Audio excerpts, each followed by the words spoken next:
వారి యొక్క అంటే తన యొక్క నిజస్వరూపాన్ని సహజ ధోరణిలోనే ఈరోజు చంద్రబాబు నాయకత్వంలో పోతున్న దానికి వ్యతిరేకంగా ఈరోజు రాష్ట్రంలో ఈ కూటమి యొక్క వారు అనుసరించిన ధోరణికి వ్యతిరేకంగా పోరాడేది ఒక వైఎస్ఆర్ కాంగ్రెస్ పార్టీ జగన్మోహన్ నాయకత్వంలో అని చెప్పేసి నమ్మే ఈరోజు శైలజానాథ్ గారు కూడా మాజీ పిసిసి అధ్యక్షులు కానీ మాజీ మంత్రులు కానీ తీసుకుని వచ్చి రాజీనామా పార్టీకి రాజీనామా చేసి మా పార్టీలో జగన్మోహన్ గారి నాయకత్వంలో కూడా చేరారు. అంతా కూడా చెప్తాను. ఈరోజు రాష్ట్రమే కాదు అనంతపురం జిల్లా మరీ ముఖ్యంగా కూడా రాయలసీమలో కృష్ణా జలాలు ఆ రోజు రాజశేఖర్ గారు, ఎందుకంటే చంద్రబాబు నాయుడు గారు మాత్రమే ఈరోజు నేను కృష్ణా జలాలు వచ్చేసి హంద్రీ నేవా ద్వారా తీసుకొని వస్తానని చెప్తున్నాడు. అది శుద్ధ అబద్ధము.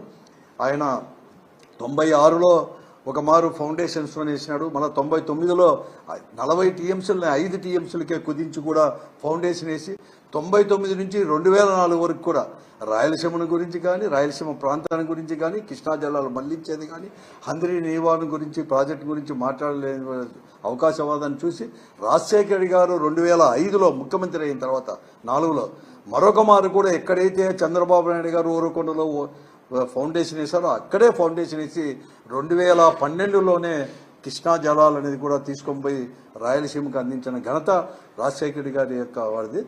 దాని తర్వాత ముందుకు మాత్రం తీసుకొని పోలేదు, కేవలం చెప్తున్నాడు.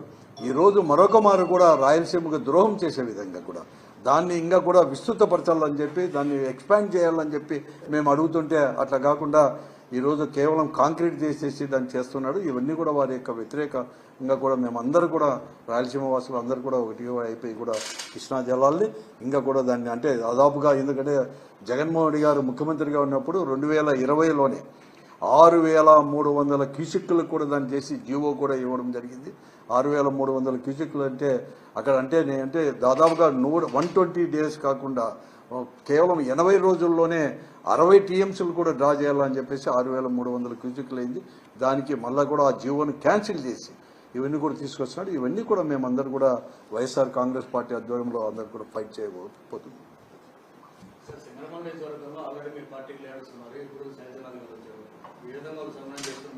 అందరూ కలిసి సమన్వయం చేసుకొని పోతాం. ఇక్కడ ఎవరు అభ్యర్థులు అవన్నీ ఏం లేదు. వైఎస్ఆర్ కాంగ్రెస్ పార్టీ ఒకటి, ఎన్నికలు ఇప్పుడేం లేవు, ఇంకా 4 సంవత్సరాల పైబడి కూడా ఉండే. దాని గురించి మేము ఆలోచన చేయలేదు ఎప్పుడు. కానీ కేవలం ఒక రాజకీయ పార్టీ అయినా కానీ ఒక రుచి చేయనా అంటే కేవలం ఎన్నికలు దృష్టిలో పెట్టుకోను లేకపోతే పార్టీని మాత్రమే దృష్టిలో పెట్టుకోవద్దు చేయలేదు. మేమంతా కూడా కొన్ని ప్రజాస్వామ్యంలో సమస్యలపైన ఆ ప్రాంత యొక్క అభివృద్ధి కావచ్చు లేకపోతే ఏ పార్టీ అనేది కూడా తీసుకొని పోవచ్చు. మేము కొన్ని సిద్ధాంతాలతో ఉన్నవాళ్ళం మొదటి నుంచి కూడా. ఆ సిద్ధాంతాలు అనేది కూడా ఇప్పుడు వైఎస్ఆర్ కాంగ్రెస్ పార్టీని ముందుకు తీసుకొని ఆ సిద్ధాంతపరంగా కానీ లేకుంటే పూర్ పాలసీస్ దానికి తోడు వెనుకబడిన ప్రాంతాలను కూడా అభివృద్ధి పరిచే దాంట్లో ఇవన్నీ కూడా తీసుకొని పోయింది ఒక వైఎస్ఆర్ కాంగ్రెస్ పార్టీ జగన్మోహన్ నాయకత్వంలోనే పూర్తిగా కూడా నమ్మినలో అట్లా పోతాం. కానీ ఇప్పటి నుంచి కూడా మేము ఏదో పదవుల కోసమో దానికోసమో చేరే వాళ్ళందరూ కూడా పదవుల కోసం మాత్రం కాదు, అందరూ కలిసిపోతాం.